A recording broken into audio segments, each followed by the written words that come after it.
10th class की शुरुआत कर रहे हैं। फिजिक्स जो पहला चैप्टर है, प्रकाश, परावर्तन तथा अपवर्तन। पहला पॉइंट है प्रकाश, मतलब लाइट। तो ये प्रकाश और लाइट होता क्या है? यह एक प्रकार की ऊर्जा है। जब प्रकाश हमारी आंखों पर या आंखों की रेटिना पर पड़ता है तो इसके रेटिना पर गिरने से दृष्टि संवेदना उत्पन्न होती है और हमें वस्तुएं दिखाई देती है।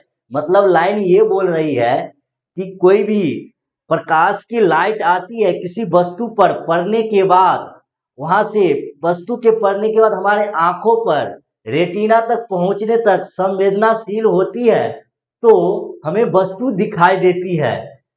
अगला, प्रकाश की प्रकृति, नेचर ऑफ लाइट। जो कि प्रकाश की प्रकृति दो प्रकार की होती है। पहला तरंग, दूसरा कण। तरंग मतलब वेव, कण बोले तो पार्टिकल। प्रकाश की चाल, स्पीड ऑफ लाइट। प्रकाश की चाल, माध्यम लेते हैं, माध्यम में आता है हवा, इसको बोलते हैं निर्वात, जहां पे हवा शून्य होता है।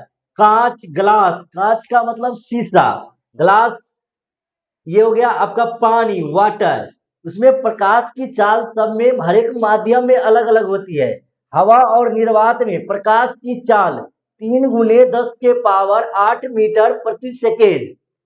कांच में प्रकाश की चाल 2 × 10⁸ मीटर प्रति सेकेंड। मतलब प्रकाश की चाल निर्वात और हवा से कम हो जा रही है।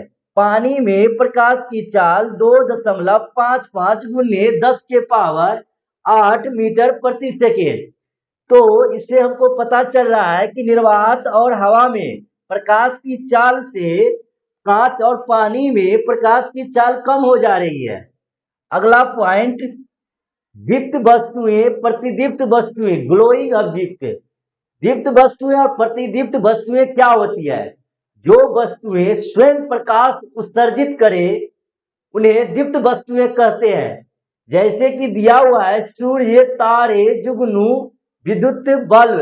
विद्युत का बल्ब का मतलब ये होता है जलती हुई विद्युत के बल्ब से प्रकाश की रोशनी आना। वे प्रकाश उत्सर्जित स्वयं करती है। जैसे सूर्य हो गया, सूर्य से भी रोशनी जो आती है वहां से प्रकाश स्वयं उत्सर्जित होती है। तारे, जुगनू जो रात में टिमटिमाते हैं, जुगनू, वहां से प्रकाश उत्सर्जित स्वयं होती है। उनको बोलते हैं दीप्त वस्तुएं, प्रतिदीप्त वस्तुएं। अगला है अदीप्त वस्तुएं, नॉन ग्लोइंग ऑब्जेक्ट। जो वस्तुएं प्रकाश उत्सर्जित नहीं करती है उन्हें अदीप्त वस्तुएं कहते हैं। जैसे में दिया हुआ है पत्थर, कुर्सी, मेज आदि। पत्थर से प्रकाश उत्सर्जित तो नहीं होता है। मेज मतलब टेबल, उससे भी प्रकाश आपका उत्सर्जित नहीं होगा। कुर्सी, उससे भी प्रकाश उत्सर्जित तो नहीं होगा। मतलब सीधा सीधी ये बोल रहा है जहां से प्रकाश उत्सर्जित नहीं हुआ उसको बोल देते हैं अदीप्त वस्तुएं, नॉन ग्लोइंग ऑब्जेक्ट। अगला पॉइंट है पारदर्शी पदार्थ, ट्रांसपेरेंट मटेरियल। वो क्या होता है? ऐसा पदार्थ जिसके आर पार देखा जा सकता है, पारदर्शी पदार्थ कहते हैं। जैसे कि वैसा पदार्थ जिससे वस्तुएं या लाइट आर पार हो जा सके उसको बोलते हैं पारदर्शी पदार्थ। जैसे आप कांच ले लीजिए, उससे आपको प्रकाश वो एक माध्यम से दूसरे माध्यम में आपको लाइट चली गई या दिखाई दे दिया तो आपको बोल सकते हैं आप उनको पारदर्शी पदार्थ या ट्रांसपेरेंट मटेरियल। आप झरना को भी देख लीजिए, जो पहाड़ों से पानी गिरते रहता है तो उनसे भी आप देखिएगा तो एक माध्यम से दूसरे माध्यम आपको वस्तु दिखाई दे देगा, तो उसको बोल देते हैं पारदर्शी पदार्थ। अपारदर्शी पदार्थ, ऑप्टिकल मटेरियल, वैसे पदार्थ जिनमें से होके वस्तुएं आर पार नहीं देखे जा सकते हैं। जैसे दिया हुआ है कि पेपर, धातुएं, लकड़ी। आप स्टील ले लीजिए, आप उस साइड से उस साइड मतलब एक माध्यम से दूसरे माध्यम में वस्तु को नहीं देख सकते हैं। मतलब लाइट जाती ही नहीं है तो वस्तु आपको दिखाई कैसे देगी? तो उनको बोल देते हैं अपारदर्शी पदार्थ। जैसे पेपर भी ले लीजिए, आप पेपर से उस साइड नहीं देख सकते, लाइट मतलब उस साइड से उस साइड नहीं गए तो आप वस्तु को नहीं देख पाए। लकड़ी ले लीजिए, आप लकड़ी का कोई एरिया बाउंडेड कर देगा, आपको उस साइड से उस साइड नहीं देख पाया, लाइट उस साइड से उस साइड नहीं गई तो वस्तु आप नहीं देख सकते हैं, उनको बोल देते हैं अपारदर्शी पदार्थ। अगला पॉइंट है पारभासी पदार्थ, पारभाषक पदार्थ। वैसे पदार्थ जिनसे आप वस्तुएं देख तो पाते हैं लेकिन स्पष्ट रूप से नहीं देख पाते, वैसे पदार्थ को पारभासी पदार्थ या पारभाषक पदार्थ कहते हैं। जैसे में दिया हुआ है बटर पेपर। बटर पेपर क्या होता है आप देख लीजिएगा, जैसे केक उक बनता है उसमें केक बनाने के में यूज करते हैं बटर पेपर को, उसमें से आप केक बना लीजिए फिर पेपर को हटा लेते हैं, उनसे आप वस्तुएं आर पार तो देखेंगे लेकिन स्पष्ट रूप से दिखाई नहीं देगा। मोटी कांच ले लीजिए, मतलब मोटा सा वाला शीशा ले लीजिए, आप उस साइड से उस साइड का वस्तु एक माध्यम से दूसरे माध्यम में वस्तु देख रहा है तो दिखाई तो दे रहा है, स्पष्ट रूप से दिखाई नहीं देता है। तेल से सना हुआ कागज, तेल से आपका कागज यदि तेल से भीग जाता है और उसके बाद सूखने के बाद यदि आप उससे देखते हैं तो थोड़ा थोड़ा दिखाई देने लगता है लेकिन स्पष्ट रूप से दिखाई नहीं देते हैं। ये हो गया आपका एग्जाम्पल पारभासी पदार्थ का या पारभाषक पदार्थ का। अगला पॉइंट है विरल माध्यम, जिसको बोलते हैं रेयर मीडियम। नेक्स्ट पॉइंट है सघन माध्यम। तो ये दोनों को साथ साथ समझते हैं कि रियल माध्यम विरल माध्यम क्या होता है, सघन माध्यम क्या होता है। जिस माध्यम में प्रकाश की चाल सबसे अधिक हो उसको बोलते हैं विरल माध्यम। जैसे हवा निर्वात, उसमें प्रकाश की चाल सबसे ज्यादा होती है, जैसे कि 3 × 10⁸ मीटर प्रति सेकेंड। जबकि विरल माध्यम में प्रकाश की चाल कम हो जाती है। जैसे दिए हुए था शुरू में आपको बताए हुए थे माध्यम पानी और निर्वात, और दूसरा था कांच, तीसरा था वाटर, उसमें प्रकाश की चाल कम हो गई थी तो कांच और पानी प्रकाश की चाल कम हो गई थी, उसको सघन माध्यम ले लेते थे। जैसे एग्जाम्पल में भी जैसे में दिया हुआ है कांच पानी etc, मतलब सीधा सीधी है, जिस माध्यम में प्रकाश की चाल कम हो जाती है उसको बोल देते हैं सघन माध्यम, डेंसर मीडियम। विरल माध्यम ये होता है जिसमें प्रकाश की चाल सबसे अधिक होती है, उसको बोल देते हैं विरल माध्यम। जैसे कि दिया हुआ है वायु निर्वात, इसमें प्रकाश की चाल प्रकाश के लाइट के बराबर आता है, जैसे कि जिसमें 3 × 10⁸ मीटर प्रति सेकेंड होता था। अगला पॉइंट है किरण रे। प्रकाश के सरल रेखीय गमन पथ को किरण कहते हैं। मतलब लाइन का मतलब ये हो गया प्रकाश की सरल रेखीय गमन पथ को किरण। जैसे कहीं से लाइट प्रकाश की किरण आ रही है तो वो सरल रेखा में अपने पथ पे गमन करेगी। यदि बीच में उसको रोकने के लिए कोई भी आ जाते तो ऐसा नहीं होता कि बगल से गुजर जाने से वो प्रकाश की चाल से चलता है, मतलब रोकर आ गया बीच में तो रुक गया, फिर हटा लीजिए प्रकाश की चाल फिर सीधी रेखा में चले गए। मतलब जब भी प्रकाश की किरण चलेगी तो सीधी रेखा में ही गमन करेगी। ये होती है प्रकाश की सरल रेखीय गमन पथ को किरण कहते हैं। अगला पॉइंट है किरण पुंज या प्रकाश पुंज, लाइट बीम। यदि एक किरण रहा तो उसको किरण बोलते हैं सीधा सीधी, इसी के साथ उसमें एक से ज्यादा किरण आ गया तो उसको बोलते थे किरण पुंज। लिखा हुआ किरणों के समूह, मतलब एक से ज्यादा किरण 10 5 2 4 8 जितना हो, किरण की समूह हो या लाखों करोड़ों करोड़ों का समूह भी आए किरणों का, उन्हीं का समूह को किरण पुंज कहते हैं। तो किरण की पुंज 3 टाइप में बांटा गया है। पहला टाइप है अभिसारी किरण पुंज, जिसको बोलते हैं कन्वर्जेंट बीम। दूसरा है अपसारी किरण पुंज, जिसको बोलते हैं डाइवर्जेंट बीम। तीसरा है समांतर किरण पुंज, जिसको बोलते हैं पैरेलल बीम। अब एक एक करके समझते हैं कि अभिसारी किरण पुंज किसको बोलते हैं, अपसारी किरण पुंज किसको बोलते हैं, समांतर किरण पुंज किसको बोलते हैं। तो अभिसारी किरण पुंज वैसे प्रकाश के किरणों के समूह जिसमें आपतित सभी प्रकाश की किरण किसी एक बिंदु पे आकर मिलती है उसे अभिसारी किरण पुंज कहते हैं। जैसे मान लीजिए एक किरण ये हो गया, दूसरा किरण है, तीसरा है, चौथा है, पांचवा, मतलब एक से ज्यादा किरण रहा तो किरण पुंज हो गया।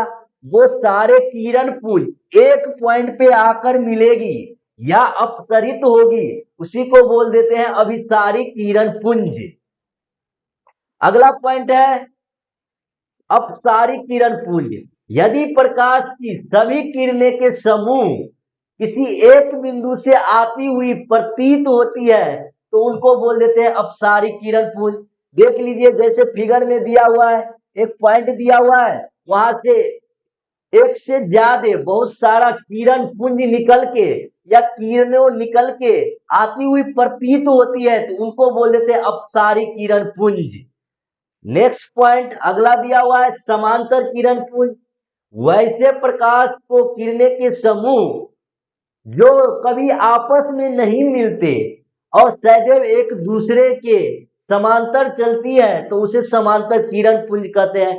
जैसे देख लीजिए एक किरण हो गया, दूसरा किरण, तीसरा किरण, चौथा, मतलब एक से ज्यादा किरण है तो किरणों की समूह है जो चलेगी तो आपस में कभी नहीं मिलेगी, उनको बोल देते हैं समांतर किरण पुंज। अगला पॉइंट है हम किसी वस्तु को कैसे देख पाते हैं। तो लिखा हुआ है वस्तु पर पड़ने वाले प्रकाश को वस्तु पर परावर्तित कर देती है। यह परावर्तित किरण जब हमारी आंखों के द्वारा ग्रहण किया जाता है तो यह परावर्तन वस्तु को आंखें के द्वारा देखने योग्य हो जाता है।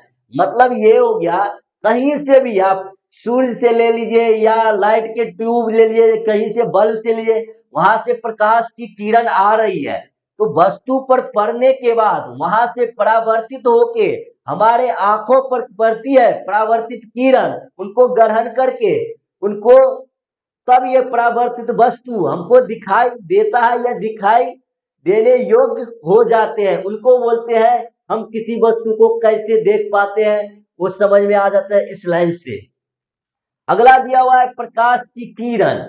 जब प्रकाश अपने प्रकाश के स्रोत से गमन करता है तो यह सीधी एवं सरल रेखा में होता है। प्रकाश के स्रोत से चलने वाली इस रेखा को प्रकाश की किरण कहलाता है। मतलब ये हो गया जब प्रकाश अपने स्रोत कहीं से, स्रोत का मतलब है सूर्य से रोशनी निकले या ट्यूबलाइट से आए या बल्ब से आए, कहीं से प्रकाश की किरण आती है वो सरल रेखा में गमन करती हुई रेखा आएगी तो प्रकाश की स्रोत से चलने वाली जो रेखा जो होगी उसी को बोल देते हैं प्रकाश की किरण, जो हमें दिखाई देती नहीं है जनरली।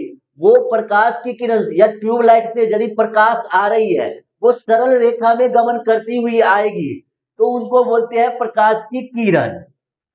अगला पॉइंट है छाया, शेडो। जब प्रकाश किसी अपारदर्शी वस्तु से होकर गुजरता है, अपारदर्शी वस्तु का मतलब हुआ कि जब भी लाइट उस पे पड़ेगी तो उसको पार नहीं करेगा, उसी को बोलते हैं अपारदर्शी वस्तु।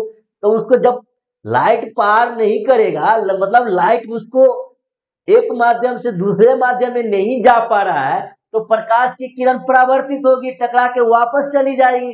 तो मतलब वापस चली जाना मतलब जिस जो लाइट पड़ा जितना तो उसके पीछे जाके छाया बनेगा। जैसे ये प्रकाश की किरण को परावर्तित कर देता है जिससे उस अपारदर्शी वस्तु की छाया बन जाती है।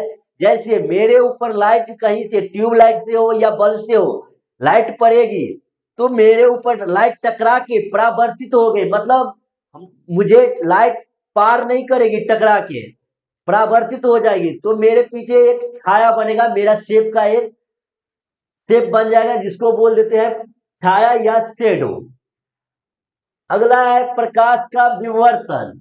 मतलब विवर्तन मतलब होता है कि बगल से गुजर जाना। यदि प्रकाश के रास्ते में रखी अपारदर्शी वस्तु अत्यंत सूक्ष्म कण हो, मान लो रास्ता में कहीं से प्रकाश की लाइट आ रही है या प्रकाश की किरण आ रही है, रास्ते में बहुत सूक्ष्म कण मिल गया तो वो प्रकाश की किरण उसको बगल से मुड़ के, बशर्ते वो सूक्ष्म कण होना चाहिए, बड़ा सा पारदर्शी वस्तु नहीं होना चाहिए नहीं तो फिर परावर्तित हो जाए, बहुत ही सूक्ष्म कण रहेगी तो उसको प्रकाश बगल से मुड़ के चली जाएगी। इस किनारे को मुड़ने की प्रवृत्ति को प्रकाश की विवर्तन कहते हैं। लाइन को अच्छे से पढ़ना है तो पढ़ लीजिए। यदि प्रकाश के रास्ते में रखी अपारदर्शी वस्तु अत्यंत छोटा हो, अत्यंत छोटा मतलब माइक्रोस्कोप से उसको देखा जा सकता है, नंगे आंखों से मत देखिए उनको, या देखा नहीं जा सकता है।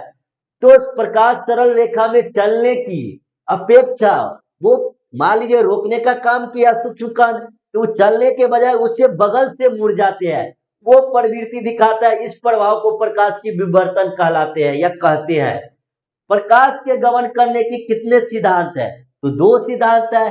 पहला है कणिका का सिद्धांत, दूसरा है प्रकाश की तरंग की सिद्धांत। पहला कणिका का सिद्धांत ये बताता है, इस सिद्धांत के अनुसार प्रकाश को कण रूप में मानते हैं, मतलब जो किरण आ रही है उसको कण रूप में मानते हैं। और दूसरा को पॉइंट को ये बोलते हैं, इस सिद्धांत के अनुसार प्रकाश को तरंग रूप में मानते हैं। तरंग का मतलब हो गया कि वेव नेचर में लहराते हुए आती होती रहती है, उनको बोलते हैं प्रकाश की तरंग। जैसे आप देखे होंगे कि लाइट जो आते हैं तो ये सीधा सीधी एक रूप में नहीं आता है कि कण के रूप में, वो वेव के नेचर में। आप सोचेंगे आपकी वेव कैसे समझे, तो आप वेव ऐसे समझ पाइए, दिखा देते हैं आप लोगों को वेव कैसे होता है। मान लीजिए इस सोर्स से लाइट निकली तो इस फॉर्म में चलेगी, तो इसको बोलते हैं वेव नेचर।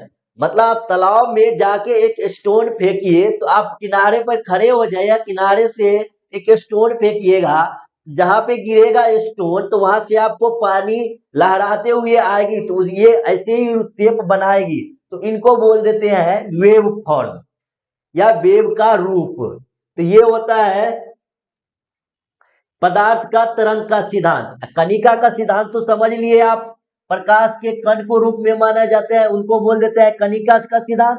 अब प्रकाश का तरंग का सिद्धांत हो गया, उसमें तरंग के रूप में माना जाता है, उनको बोल देते हैं प्रकाश के तरंग के सिद्धांत में गमन करते हुए। तो उसमें प्रकाश के गमन का दो सिद्धांत था, शुरू में भी बोले हुए थे। प्रकाश के दो प्रवृत्ति होती है, एक कण और एक तरंग। उन्हीं के आधार पर इनको भी दो सिद्धांत माना गया है, जो कि आप यहाँ पे लिखे हुए हैं, आप अच्छे से राइट डाउन कर सकते हैं। अगला पॉइंट है नोट, ध्यान देने वाली बातें। प्रकाश सरल रेखा में गमन करती हुई प्रतीत होती है, सही बात है। आप कहीं से सोर्स, लाइट का सोर्स मतलब प्रकाश की स्रोत रखा हुआ है, वहां से लाइट या प्रकाश की किरण आएगी, वो सरल रेखा में गमन करती हुई प्रतीत होगी, आपको दिखाई नहीं देगा। मतलब प्रतीत होती है कि सरल रेखा में चल रही है या गमन कर रही है अपने पाथ पे।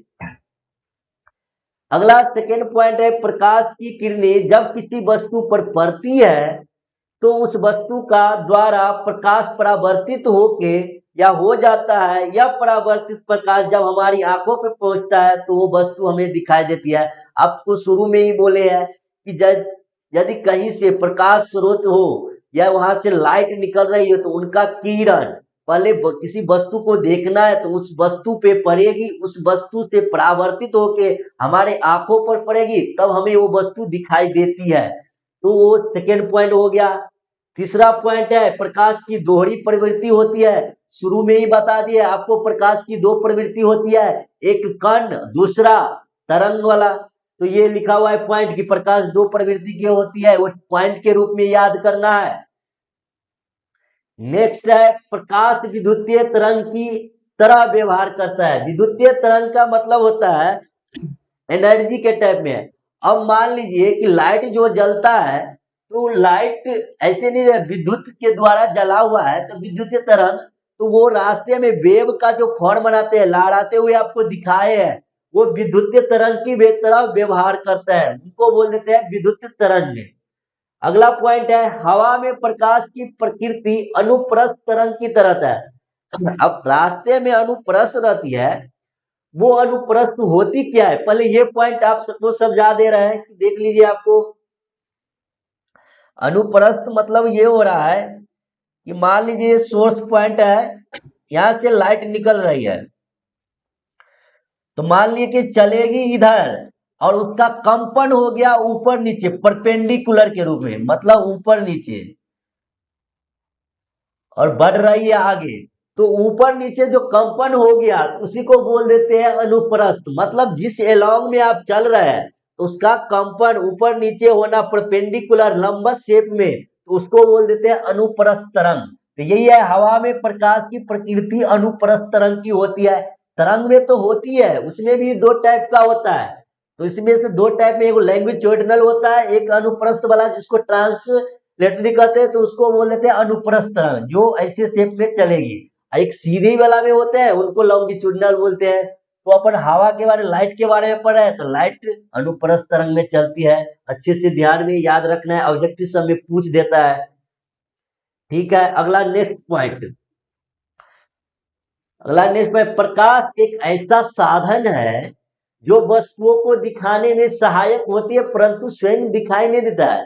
प्रकाश एक तरह का साधन हुआ जो वस्तु को दिखाने में सहायता करता है, लेकिन लाइट खुद दिखाई दे, मतलब उसका किरण दिखाई नहीं देगा आपको कि किरण आ रही है। तो वही बात बोल रही है, प्रकाश एक ऐसा साधन है जो वस्तुओं को दिखाने में सहायता करता है, लेकिन परंतु स्वयं प्रकाश दिखाई नहीं देती है। नेक्स्ट पॉइंट है 7वां नंबर पॉइंट, प्रकाश ऊर्जा के छोटे छोटे बंडल या पैकेट रूप में गति करता है। बंडल या पैकेट रूप में, जब पैकेट, कोई भी चीज का पैकेट रहता है, वो पैकेट मान लीजिए, मतलब कहीं से लाइट सोर्स से लाइट आ रही है, तो उसका छोटे छोटे पैकेट बना रहता है, बंडल बना रहता है, उसके रूप में आता है। अब इतना छोटा शेप का रहता है जो अपन को पैकेट दिखाई नहीं देता है, तो लेकिन बहुत सारा पैकेट के रूप में आता है लाइट। उस बंडल को नाम दे देता है फोटोन, जो कि याद रखना है और आगे जाके उसको डिटेल में पढ़ना रहता है 11th 12th में फोटोन होता क्या है। तो बस ये याद रखना, 10th लेवल पे पढ़ते हैं अपन। तो प्रकाश ऊर्जा के छोटे छोटे बंडल या पैकेट के रूप में रहता है, याद रखना है बस कि बंडल के रूप में रहता है या पैकेट के रूप में रहता है। जो ऊर्जा के इन छोटे छोटे बंडल या पैकेट को फोटोन बोलते हैं, जो कि दिया हुआ है, लिखा हुआ है पॉइंट में, आप अच्छे से राइट डाउन कर लीजिए और याद रखना है। 8वां नंबर पॉइंट है, जब प्रकाश की किरणें विरल माध्यम से सघन माध्यम में जाती है तो अभिलंब की ओर मुड़ जाती है। और 8वां नंबर पॉइंट दिया है, दोनों को साथ साथ समझेंगे कि जब प्रकाश की किरण सघन माध्यम से विरल माध्यम में जाती है तो अभिलंब से दूर जाती है। ये कैसे होता है जी, ये वाला दिखा देते हैं आपको फिगर बना के कैसे होता है। एक सतह बांट लीजिए, एक लिखा हुआ है, जब प्रकाश की किरणें विरल माध्यम से सघन माध्यम, तो आप इसको विरल माध्यम ले सकते हैं।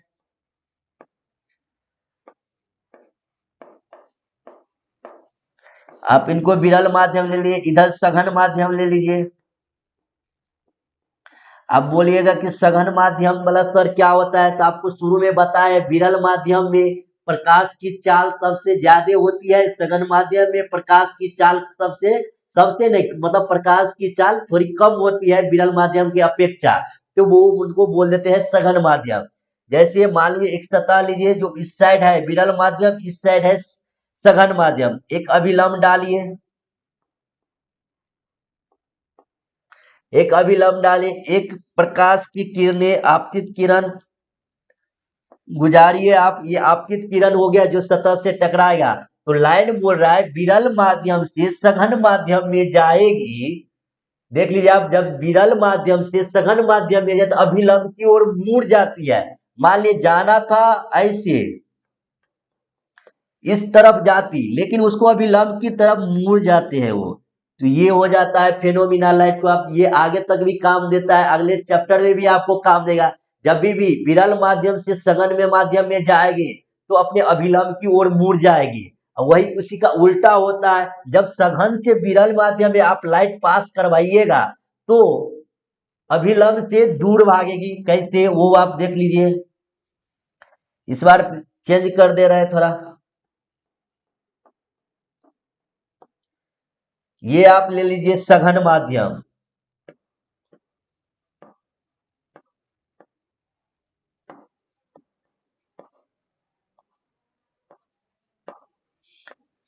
ये ले लीजिए आप विरल माध्यम। इसमें आप लाइट पास करवाइए, मान लीजिए ये किरण गई, आपतित किरण जाना चाहिए इस तरफ, सीधे चल जाती, लेकिन नहीं, विरल से सघन में जाएगी।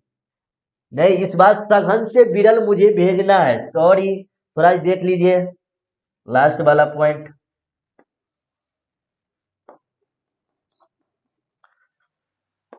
कहीं पर ले लीजिए, विरल है, सघन है। तो 9 नंबर पॉइंट है, सघन माध्यम से विरल माध्यम भेजना है। सघन से विरल बीच में होना चाहिए एकदम।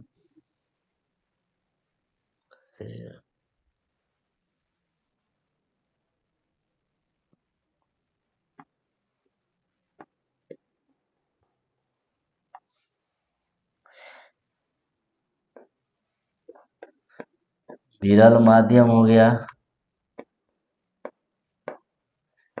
ये सघन हो गया।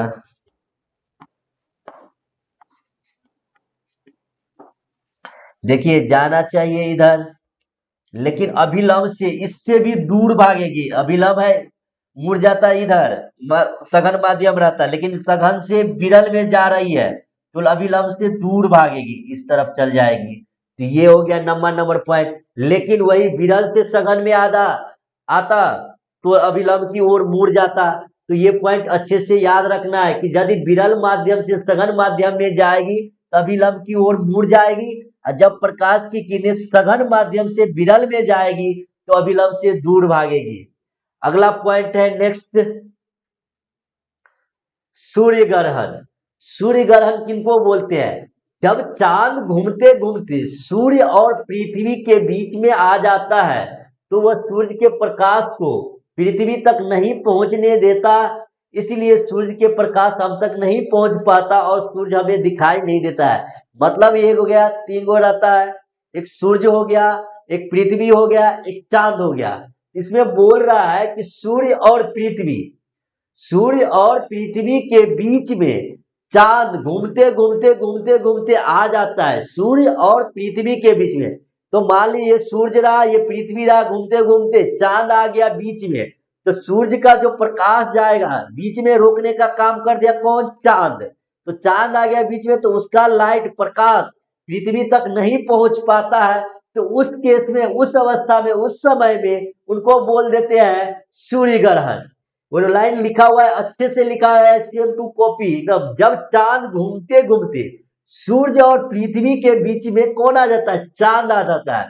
तो सूर्य का रोशनी पृथ्वी तक नहीं पहुंचता है। क्यों नहीं पहुंचता है? क्योंकि बीच में चांद आ जाता है, तो उनको सूर्य का जो रोशनी था उनको पृथ्वी तक पहुंचने नहीं दिया। तो उस समय में प्रकाश तक नहीं पहुंचने देता है, तो उन्हें सूर्य हमें दिखाई नहीं देता है, तो उनको हम बोल देते हैं सूर्य ग्रहण। अगला है चंद्र ग्रहण। इसमें क्या होता है कि इस बार पृथ्वी घूमते रहता है, पृथ्वी तो घूमता ही है, अपने सूर्य को चक्कर लगाते रहता है। तो इस बार होता है क्या, सूर्य और चांद के बीच में पृथ्वी आ जाता है। जब सूर्य और चांद के बीच में पृथ्वी आ गया तो इस बार पृथ्वी प्रकाश को रोकेगा। कौन सा प्रकाश को? सूर्य के प्रकाश को, और चांद तक नहीं पहुंचने दे देता है। तो उस समय में बोल देते हैं चंद्र ग्रहण। जैसे पॉइंट में लिखा हुआ है, चंद्र ग्रहण जब पृथ्वी सूर्य और चांद के बीच में आ जाता है, मतलब सूर्य और चांद बीच में, पृथ्वी घूम रहा है, अब बीच में आ गया पृथ्वी, तो सूर्य का रोशनी चांद तक नहीं पहुंचा, तो पृथ्वी सूर्य के किरणों को चांद तक नहीं पहुंचने देता, और चांद हमें दिखाई नहीं, तो चांद हमें तब दिखाई ही नहीं देता है, तो उन्हें हम बोल देते हैं चंद्र ग्रहण। थैंक यू, आगे नेक्स्ट क्लास में मिलेंगे।